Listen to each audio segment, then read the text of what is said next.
sa tanan. Basta mo salay mo tuo, mo alagad ka lang sa buhi nga Dios.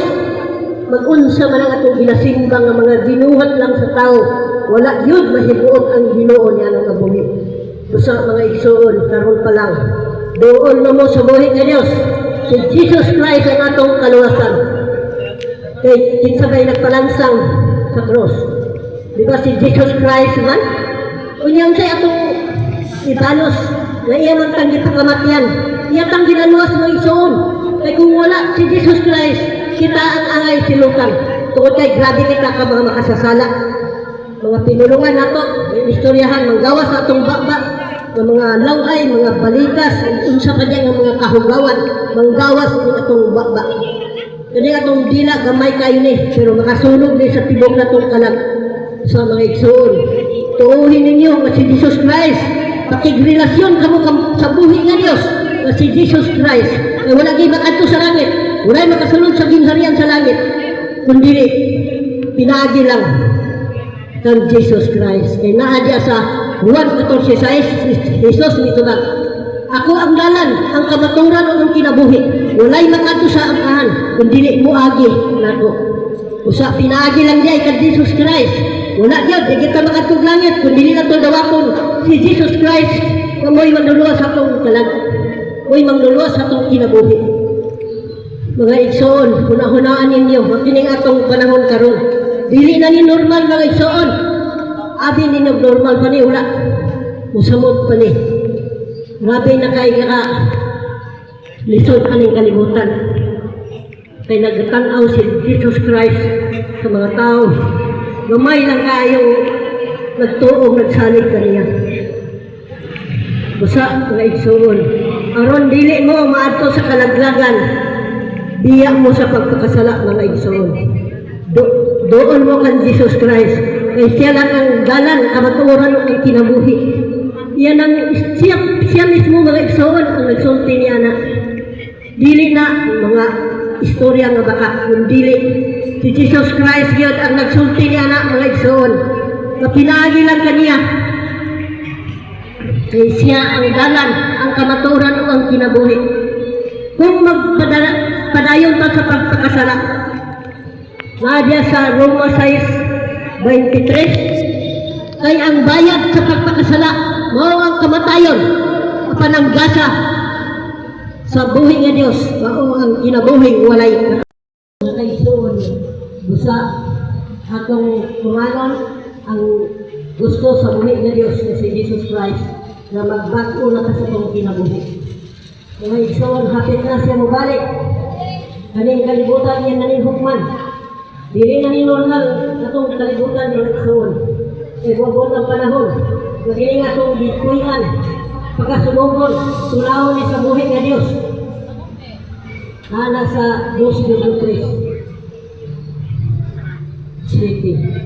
Usa mga igsoon, tinuglogi ninyo ang inyong kinabuhi. Ayaw usiki ang mga pulong. Ayaw salindot ang pulong sa buhi nga Dios. Tungod kay ang pulong sa buhi nga Dios, mao'y atong kaluwasan. Pag-unsa man ang atong kalag, naangkon ka ang tibok bahandi nining kalibutan.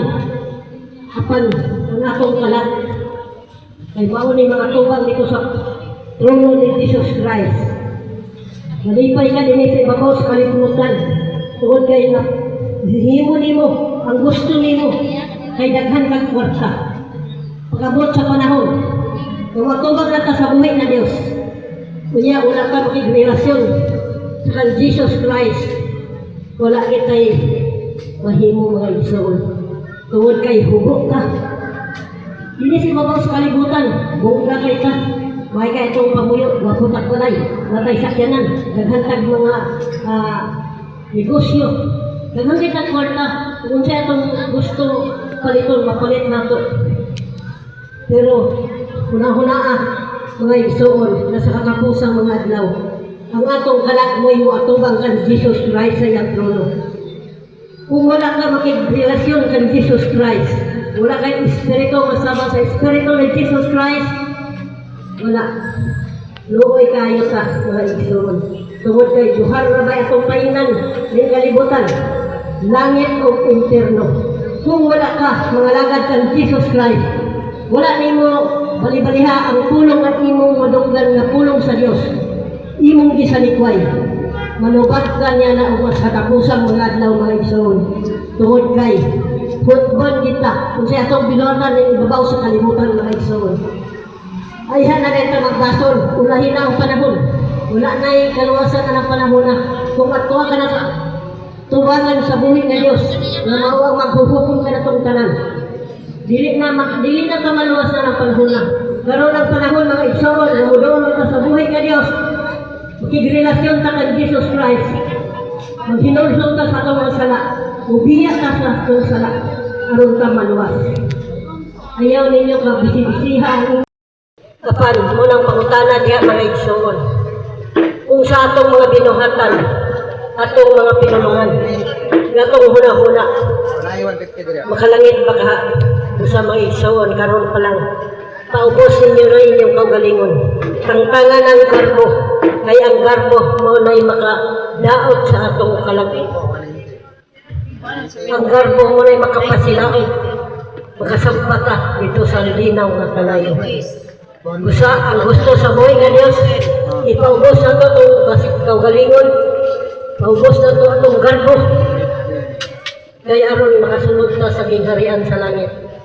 Uban sa pagtuman sa kamabuton sa Diyos, pagtuo nga si Jesus Christ lamang ang atong kaluwasan. Walay laing makaluwas ka na ito, kundi Jesus Christ. Pakigrelasyon mo sa buhay nga Diyos, suntang doon pa'y panahon, na iyang ihatag ka na ito, mga igsoon. Gamay na lang kay panahon, mga igsoon, na gihatag sa Diyos, alang ka na ito. Aron pa maghinulson, lubiyak ka sa pagpakasala. Sa mga igsoon, tuuhin ninyo, nga si Jesus Christ, mugay hukom ka na ito. Pagbaton ka mong kahadlok sa buhi nga Diyos. Ato kaning ginatahod ng ginahimo sa mga tao, nga wala man ginabuhi, wala na ikahod. Kundi ang gamhanan, ang naglingkod sa iyang trono, tuwa sa langit, na nagtanaw sa kalibutan.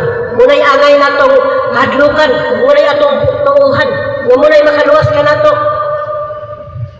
Kaya kanang nga itong ginasimba din ibabaw sa kalibutan, nga binuhat na sa tao.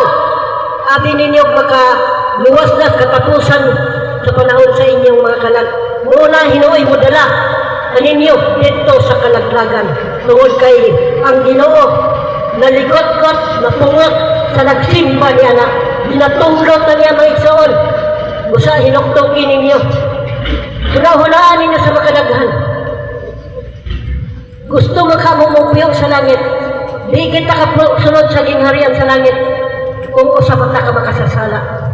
Busa, karon pa lang makuha ninyo mga kasing-kasing huna-huna. Pag hinulsol mo, diya mo sa pagpakasala. Kaya ang gusto sa Ginoo, doon tayo kasing-kasing na mapaugsanon o mahigugmaon ngadto kaniya. Siya lang atong higugmaon. Na mga siyang pulong kung sa tong gusto mo sunod ka na ko, kaya doon na tayo gugma sa iyang pamimalay, sa iyang igsoon, sa mga anak, sa iyang bana, dili na angayan sa iyang gingharian. Sa mga igsoon. Siya ang katiya sa kanang mga bahandik ng ibabaw sa kalibutan. Trace, but na dahin. Ginatubag niya na itong panginahanglan. Matingala lang ko ng igsoon. Wala ko'y trabaho. Apan, wak ko abot niya sa Ginoo. Maghatag ko. Bisag taas ang akong edad. Apan, itagaan ko, di pahulaman ko susok ni Jesus Christ. Siya ang naghatag ka na kusuhan. Sa mga igsoon, tuuhin ninyo nga ang buri nga Diyos mo inuhatag ka na sa tanan. Basta mo salay mo tuo, mo alagad ka lang sa buhi nga Diyos. Mag-unsa man ang atong ginasimbang nga mga binuhat lang sa tao. Wala yun mahibuot ang Ginoo niya ng buhi. Sa mga igsoon, karon pa lang. Doon na mo sa buhi nga Diyos. Si Jesus Christ ang atong kaluwasan. Kay kinsabay nagpalansang sa cross. Diba si Jesus Christ man? Unyang siya atong ibalos na iya man tanggi pagkamatyan. iyatang ginaluwas mga igsoon. Kay kung wala si Jesus Christ, kita ang angay silutan. Tungod kay grabe kita ka mga makasasala. Mga pinulungan nato, may istoryahan, manggawas sa atong baba, ng mga laway, mga balikas, unsa pa niya ng mga kahugawan, manggawas ng atong baba. Kani atong dila gamay kayo ni, pero makasunog ni sa tibok na itong kalag sa mga igsoon. Tuuhin ninyo nga si Jesus Christ, pakigrelasyon kamo sa buhi nga Dios nga si Jesus Christ.